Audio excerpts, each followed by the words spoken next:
లెమూయేలు తల్లి ఇవి చూసుకుంటున్నారు. వీటి వల్ల ఏ ఉపయోగము లేదు.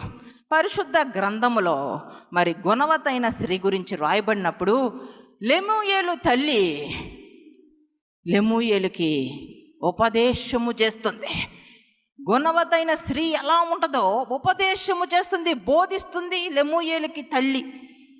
అలా చేస్తున్నప్పుడు ఆమె బాహ్య సౌందర్యము గురించి అక్కడెక్కడ మాట్లాడటము లేదు, కానీ ఒక చివరికి వచ్చే ఒక మాట ఉంటుంది, అందం మోసకరము, సౌందర్యము వ్యర్థము. నాయనా, ఆత్మీయ తల్లిగా మీకు ఈరోజు తెలియజేస్తున్నా, బహుగా సెలెక్ట్ చేసేసుకుంటున్నారు కదా భాగస్వామిని, లైఫ్ పార్ట్నర్ని చాలా ఈజీగా సెలెక్ట్ చేస్తాం. ఆగండి, కొంచెం ఆగండి, కొంచెం ఆగండి.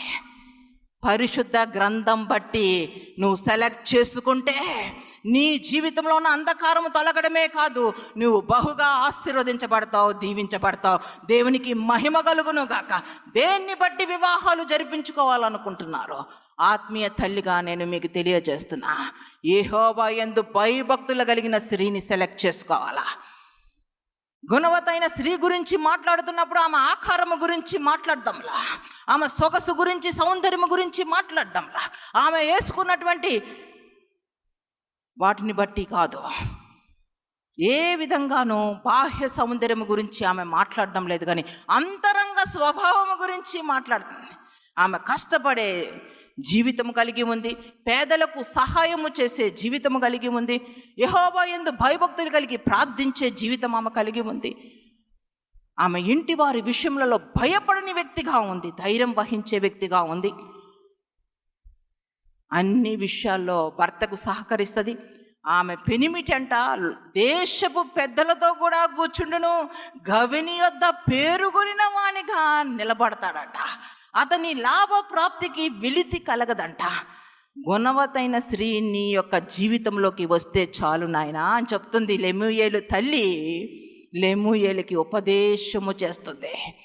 ఎటువంటి స్త్రీ కావాలని జీవితంలోనికని తెలియచేస్తుంది.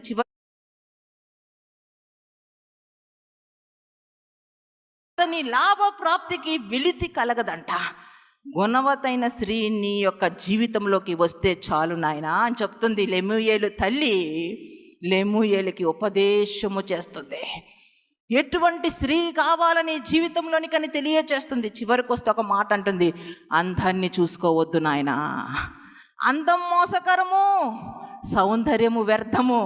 యెహోవా యందు భయభక్తులు కలిగిన స్త్రీ, యెహోవా యందు భయభక్తులు కలిగిన స్త్రీ